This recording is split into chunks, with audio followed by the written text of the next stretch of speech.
નમસ્કાર, આલાપ ન્યૂઝમાં આપનું હાર્દિક સ્વાગત છે। આપ નિહાળી રહ્યા છો આલાપ ન્યૂઝ।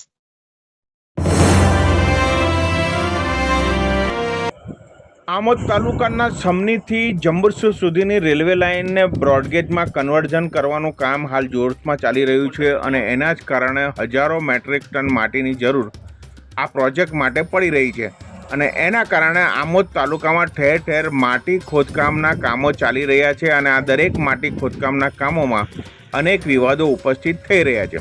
હજુ થોડા દિવસ પહેલાં જ ખાણ ખનીજ વિભાગ દ્વારા અનેક ડમ્પરો અને હિટાચી મશીન પકડવામાં આવ્યા હતા।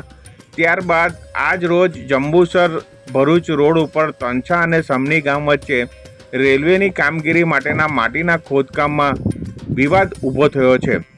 રેલવેના ઇજારદાર દ્વારા આ માટી ખોદકામનું કામ શરૂ કરવામાં આવતા ખેતર માલિક જે આ ખોદકામની બાજુમાં ખેતર ધરાવે છે તેમની કોઈપણ પ્રકારની સંમતિ લેવામાં આવ્યા વિના આ ખોદકામ શરૂ થતાં આ ખેતર માલિકે આ કામ રોકવામાં આવ્યું હતું, પરંતુ આ વિવાદ ઉત્પન્ન થયા પછી ખાણ ખનીજ વિભાગના એક લેટર 11મી તારીખની મંજૂરનો બતાવવામાં આવ્યો। 8 બજે સાંભળો શું કહી રહ્યા છે। कितने मशीन लगाए थे?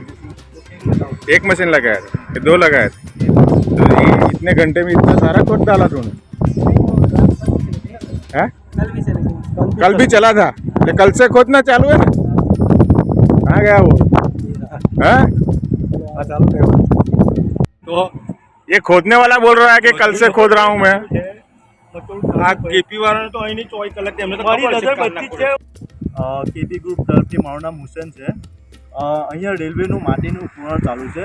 તેમાં સમનીની સીમમાંથી એક ખેતરમાંથી માટીનું ખોદાણ ચાલુ છે।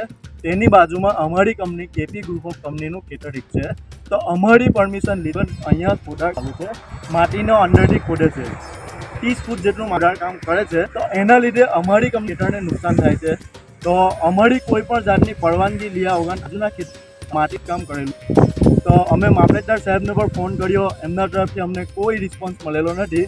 તો અમે મીડિયાના માધ્યમથી કહેવા માગીએ છીએ કે જે પણ જે કાર્યવાહી થાય ગવર્મેન્ટની અંડરમાં જે પણ આવતું હોય અને એ પ્રમાણે જે કાર્યવાહી કરવાની હોય એ પ્રમાણે કરે। અને અત્યારે હાલમાં અમારે મામલતદારને એટલું જ કહેવું છે કે આ જે ખોદવાનું કામ છે તે અટકાવે, બરાબર।